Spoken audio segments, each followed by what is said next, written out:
Bucknutters. Welcome to the Bucknuts Morning 5 here on Friday, September 23rd, 2016. I am Dave Biddle. Very happy to be joined by Bucknuts contributor Brandon Castel. And Brandon, some good news. Greg Schiano, the accident that he was in yesterday, the person is in stable condition now. And that's great news because when we first heard about the accident that Greg Schiano was in, his car that he was driving hit someone on a bicycle. The first thing we're hearing is possible brain damage, and they were in, critical condition. So you hear that, the update that they're in stable condition. That's great news. And from what we're understanding, Greg Schiano, it was just actually the definition of an accident. There was no alcohol involved, nothing like that. So it sounds like, especially from the first word that I got yesterday, man, this is very good news. Yeah, that's huge, and obviously the most important thing is the life and the safety and future of the person that was hit. That's a crazy thing to hear about, a crazy thing to be involved in. Obviously I don't know Greg Schiano well enough personally, but I'm sure he was shaken up, especially if there's no alcohol involved. That it was likely one of those accidents. But I will say, maybe he's been a few years removed from really being dialed up to the college atmosphere, and bikers, walkers, joggers, they're everywhere. You kind of have to have your head on a swivel at all times. I know there's been a few times where I've been driving around campus and somebody jumps out in front of me, and you got to be ready for it. It's very, very common on a college campus. So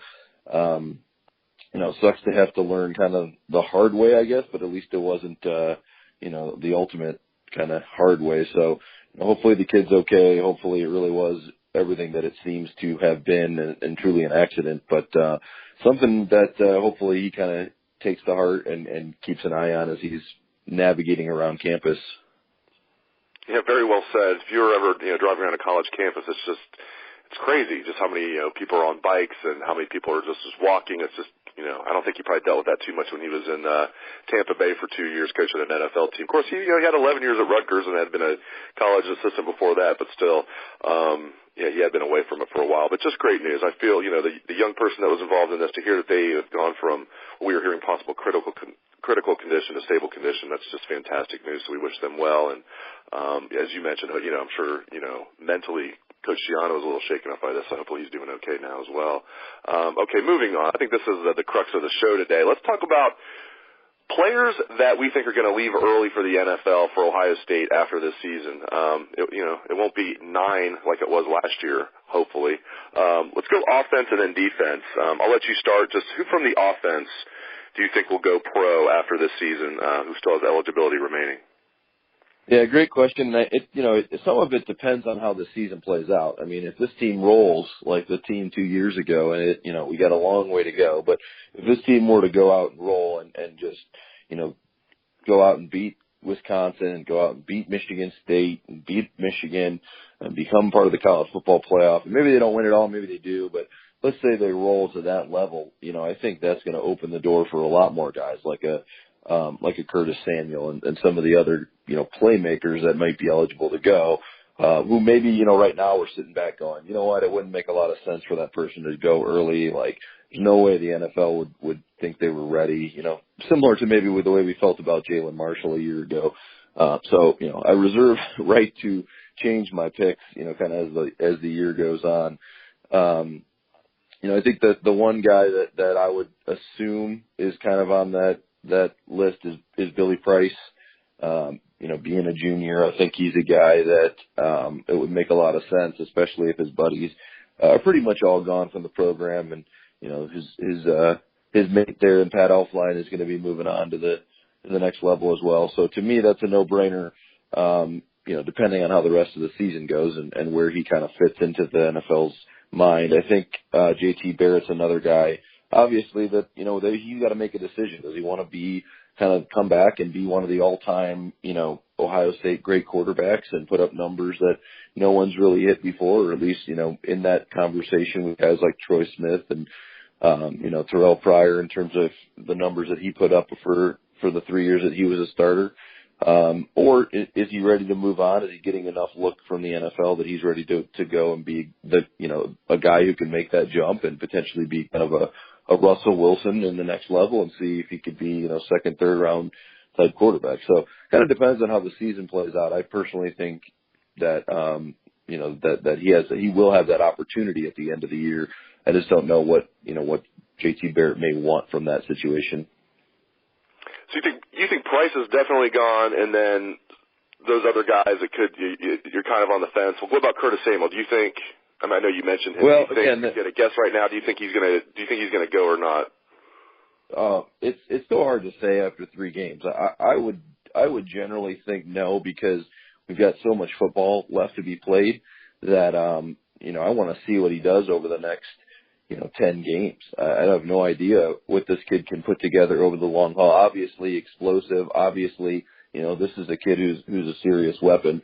And I think he could put up some big numbers, but I'm going to reserve kind of the right to say if he has a big year, if this goes the way that it looks like it's going to go now, he stays healthy, Buckeyes are among the best teams in the country, and he puts up big numbers, then yeah, I could definitely see him being on the list of guys that are looking to make that jump. If, it doesn't quite shake out that way, and the season goes a little differently, at least for him, then I would say maybe he comes back for another year to kind of cement himself as a star. But yeah, I think if all goes well and all trajectories continue on the upswing, then yeah, I think he's a guy that obviously the NFL is going to be drooling over because of his athleticism.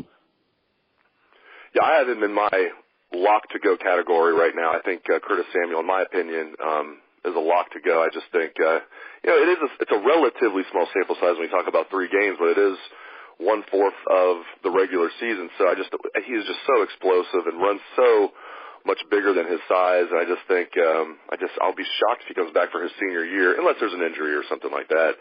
So I have Samuel as a lock to go. He's my only lock on offense. And then Price, I have him as probably will go, but because for the reasons you mentioned, he's a 4th-year junior. I think he's probably on pace to graduate. They made him a captain this year. That's usually a sign, unless you're a quarterback, that it might be your last year if you're named captain as a junior. He's a 3-year starter now, and we'll see what happens. I don't think he's definitely gone, because if Pat Elflein came back as a 5th-year senior, I could see Billy Price come back, but we'll see. JT Barrett, I do not think is going to go pro early. People might compare him to Russell Wilson. Russell Wilson has a much stronger arm. JT Barrett's a phenomenal college quarterback. I think he's going to come back as a 5th-year senior, because I don't think his NFL grade is going to be higher than 5th round or so, or maybe 4th round at best. And maybe he'll go if it's 4th round, but I think he'll come back. And people have asked about Jamarco Jones. I do not think he's going to go early, and I think he's playing very well. But first-year starter, it's very rare for offensive linemen to go early, especially just after just 3 years. A guy like Michael Jordan, I think, will be 3 and done, but I don't think Jamarco Jones will be 3 and done. I think he'll come back as a senior next year. Okay, let's move on to the defense. I think there's going to be more guys from the defense that leave, certainly, than from the offense. BCast, who do you have? Who do you think will leave early from the Silver Bullets? Well, I mean, I think obviously the 2 big ones are Raekwon and Garyon Conley. Those seem to be kind of, I hate to put anyone in a lock category. I would agree with you that if Curtis Samuel has a big year, it's probably as close as there is. And, but defensively, I think, Raekwon, Garyon Conley, the way those things are going, especially Garyon Conley, to me, he's a lock because, he's already in that conversation as one of the better cover corners in the country. He's on the big stage, He's going to have some chances to show it down the stretch, obviously, against, some pretty big high-profile games. But, I would say those 2 guys are guys that seem to make a lot of sense for me. And then, I think the guy that kind of crazy to think about this again, after 3 games, we're talking about how long, me personally as a guy who writes about the team, how long I've been waiting to see Curtis Samuel get his opportunity. We're 3 games in and it's like, well, he's gone. And, kind of the same with Malik Hooker. I think, we're looking at a redshirt sophomore, who's eligible to leave after this year. I mean, if he continues to do what he has done so far, he is he's a prototypical NFL safety, a guy who really ball hawks, who's got a great ability to read the quarterback, to read the offense, and get a jump on the ball and then just make big plays. So to me, those are kind of the big 3. I know Tyquan Lewis is another guy that you're probably looking at saying, well, we'll see what kind of season he has.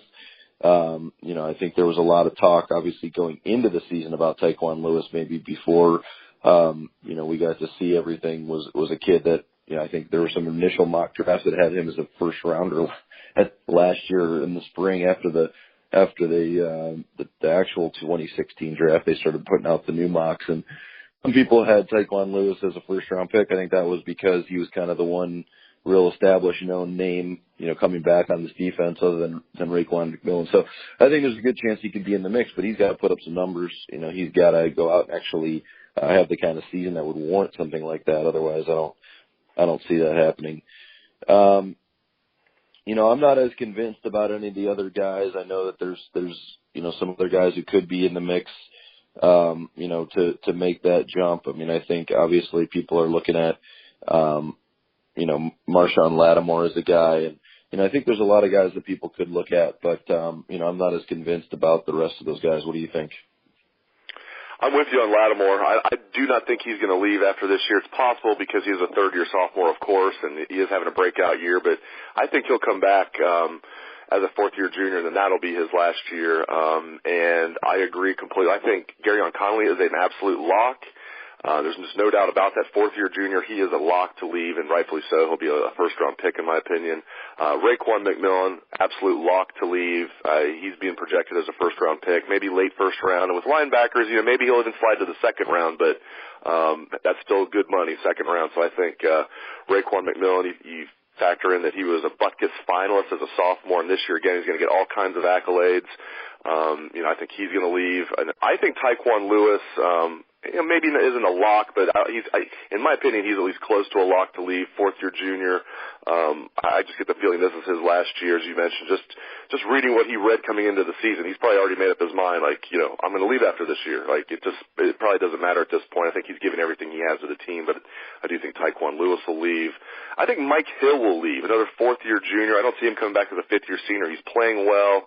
That's a position that's very valuable, that one-tech defensive tackle. I think he's playing really well. I mean, I think eventually Robert Landers, who's another one-tech, might slide in there, and those guys can play together as starters, Mike Hill and Robert Landers. I'd love to see that. So I think Mike Hill is probably going to leave. And then the one that's really going to bother me, as you mentioned, is Malik Hooker. I almost feel like he needs to leave, but selfishly, I hope he doesn't. This guy has everything you would want in a safety. I just love his game. I love watching him out there. But man, if he's projected as a first rounder, even a second rounder, he'll probably go. Obviously, he'll go if he's projected as a first rounder. So those are my guys. I think they'll probably lose 5 guys on defense if I had to guess. I think they're going to lose Quan, Conley, Lewis, Hill, and Hooker. So there you go. Before I let you go, real quick. It's kind of crazy to think about, though, isn't it, Dave? It's kind of crazy to think about. We're in this era of Ohio State football where we're talking about guys, redshirt sophomores, that have played 3 football games. I mean, it's a crazy world that we're in. But after what we saw last year, and kind of the Urban train just keeps rolling on, and all the guys they've brought in behind them, it's not that historic situation where the coach is kind of almost begging or trying to convince these guys to stay. It's kind of Urban just saying, hey, if the NFL's the best thing for you, we got guys ready to play, but so do what's best for you and make a decision that's going to be the best thing for you and your family, because every guy that goes to the NFL just helps another guy come in on this recruiting train that Urban's got going right now. But to me, it's almost shocking to be having this conversation about potentially losing 5 more guys on the defensive side of the ball, or whatever you're going to lose on the offensive side of the ball. And we're 3 games into a season, but you do have to start having those conversations based on recent past. It's going to be a shame, really, if Buckeye fans just get 1 year of Malik Hooker. He really, and I know Tyvis Powell's playing in the NFL right now, but I can't believe Malik Hooker didn't get more playing time last year as a redshirt freshman. This guy looks phenomenal, and Hooker will play in the NFL too, but he won't go undrafted. He'll be drafted early. Now, I think from talking to him, he's very cerebral.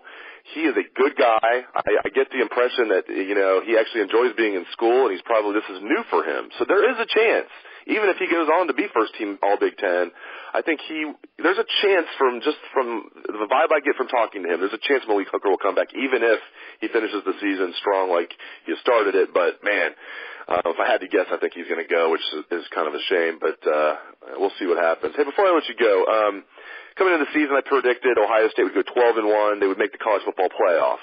I didn't say what game they would lose. I just thought one game they're going to probably lose. But they're still going to win the Big Ten and get in the playoffs. That was my prediction. Well, I'm revising that. I have them now 13-0. And they've just have been way more impressive than I thought they'd be. And I was bullish on this team coming into the year. They've even exceeded my expectations.